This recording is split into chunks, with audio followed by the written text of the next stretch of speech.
Oh goodness, there's no sound. So I'm talking and nobody can hear me. I'm Sheila Balgobin, the Dream Decipherer, and this is Crack the Code Thursdays. And I'm got one dream in three sections. So the first part of the dream was the dreamer on his way to a martial arts competition via public transport, like bus, train, not specified.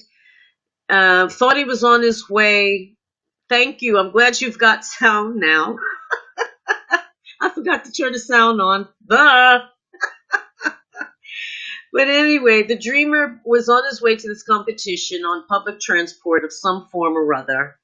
Thought it was in one venue, passed through half of London to get there, met an old teacher and fellow students along the way who were on their way to a performance, and then realized that the performance or the competition was taking place outside of London. So that's part one. Part two, the dreamer was at work, being investigated a number of times for an incident. What that incident is unnamed, but at each interview, the dreamer was requested to change rooms. And eventually, for whatever reason, the investigators decided that to take the dreamer's point of view, and I assume at that point dropped their investigation. And the dreamer at that point was offered a massage for his lower back, I assume by these investigators. Then in the third section of this dream, the dreamer was parked at night in a field somewhere for some unknown but illegal reason when another car turns up, apparently also wanting to use the same spot for some illegal purpose. And the dream sequence ends there. Now, though there were three distinct sections in this dream, when dreams, for whatever reason, are in close proximity to each other, there's usually some connection between them. What the connection is, that's something that remains to be seen. But looking at the first section of the dream, the dreamer's on his way to a judo competition. Now, I happen to know that this dreamer is involved quite heavily with martial arts in one form or another. And it's not surprising that things that are a major part of our lives in waking life will become a major part of our dreams at times as well. So he's on his way to this competition.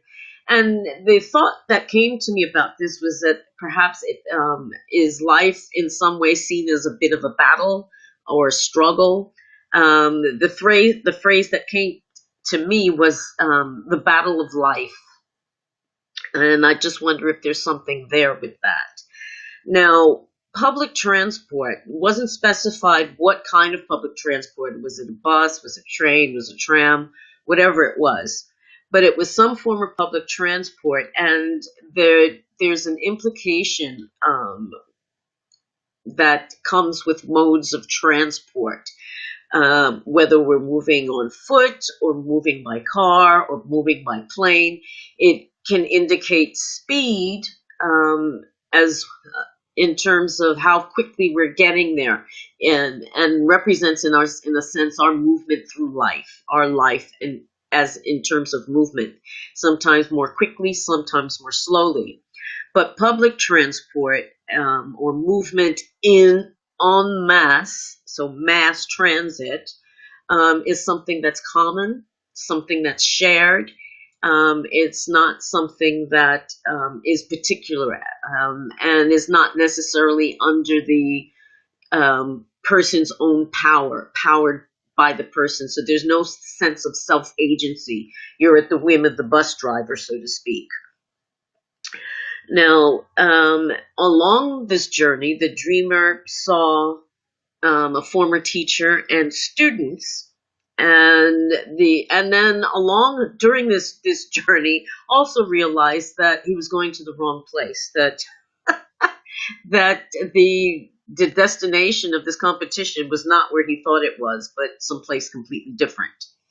And I just wonder if there's something about a lack of direction, or being unsure of the direction, or something along those lines for the dreamer, perhaps in waking life, perhaps not. But there's obviously some kind of confusion about where to go or where he's going, and there could be something to that. Now, in the second part, the dreamer is being investigated at work for some undisclosed reason, and for what? And being investigated a number of times as well. And I wonder if there's some issue in waking life where there was a person being, the dreamer felt that they were being investigated or were actually being investigated. Is there something in waking life that resembles that?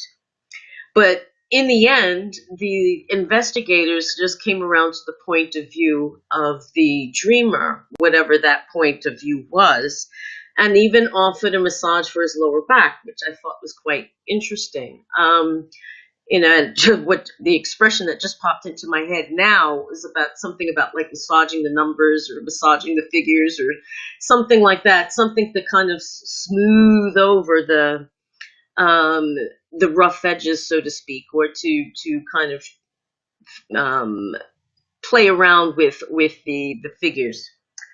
And maybe that's just a figure of speech, but there may be something behind that.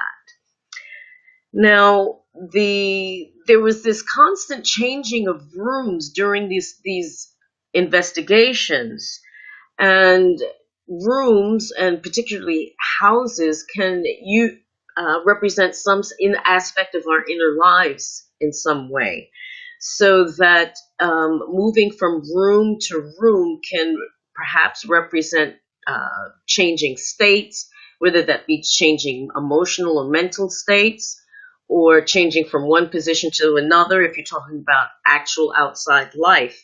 But there's something about going from one place to another that seems to be indicated here, or changing from one place to another, one state to another, that perhaps has some specific meaning for the dreamer.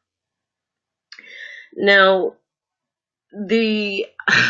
I just wanted about this back massage that the dreamer was offered by, I guess, the erstwhile persecutors that became his friends, and not only became his friends, but were offering back massages. And I wonder, is there a physical issue going on with the dreamer with regard to their lower backs? Because dreams can often give indications of ill health or problems with health, sometimes even years in advance.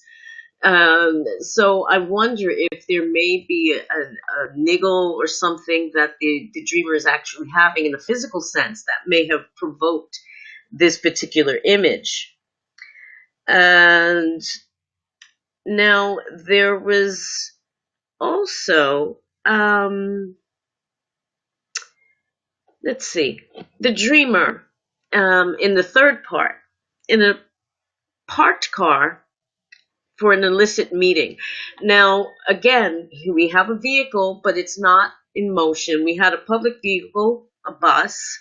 Then we had these stationary space where what was changing was the person moving from room to room. So they're moving under their own steam or their own power.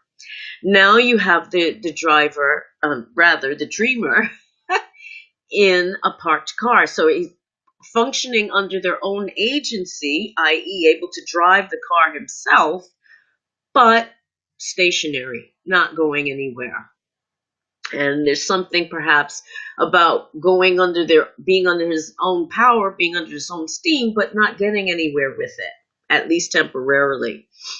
But the dreamer is sitting in his parked car for some kind of illicit meeting. What is it? For sex, drugs, rock and roll? Don't know.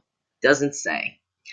But what, some of the implications of that yes, it's either something about having to do with sex or drugs or some other gun running, all kinds of illicit activities that can take place at night in deserted places. But another car arrives and interrupts the dreamer's intent. And apparently having the same intent, but kind of put the dreamer off his stride and doesn't carry on with whatever activity that was planned. Now, I wonder if there is some aspect of the dreamer's relationships that is hidden or unrevealed in some way. There's some kind of unknown or unrecognized or unacknowledged aspect of a relationship that isn't being aired, isn't being deliberately hidden, and something for the dreamer to think about. But what the expression that came to me about this is about what we do in the dark comes out in the light. I mean, and you can find that in the Bible. So it's an ancient idea, but it's true. You try to hide stuff, it ends up coming out anyway. And I wonder, tonight, there's the something being hidden, secret. And I wonder, what was the need for this illicit night meeting? What was it for? And with whom? More importantly, who was this illicit date with?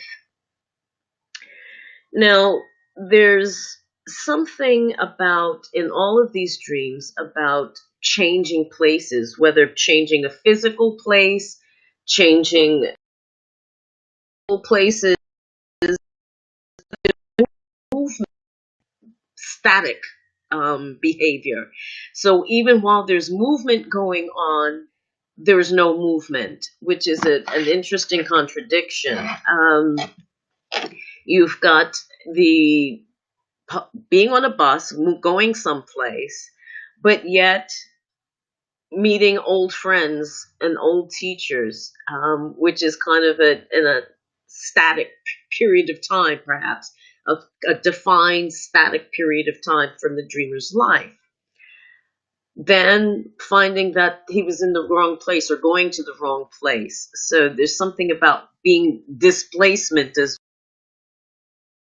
there's room in the second part of this trio of dreams. And then sitting in a car, which implies that the dreamer had been driving or was going to drive, but yet is stationary. So there's something about movement without movement, if that makes sense.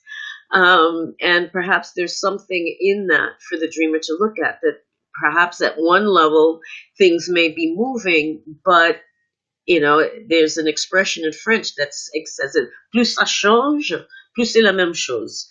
The more things change, the more they stay the same. And perhaps there's something of that for the dreamer, maybe gaining a new understanding or moving to different levels, as indicated by moving around in these different rooms, but in the end, not moving anywhere. I mean, maybe gaining something in terms of understanding, but no actual movement anywhere. And that's something perhaps that the dreamer may need to look at. So there you have it. You have dreams that move and don't move at the same time, and all of which, in the context of a person's life, can mean quite a lot. So when it comes to looking at your dreams, you need to really kind of pick it apart and look at each element and see where in your life it seems to resonate for you. Thanks so much for watching and listening. I'm sorry that I forgot to turn on the sound when I began, but we caught up in the end.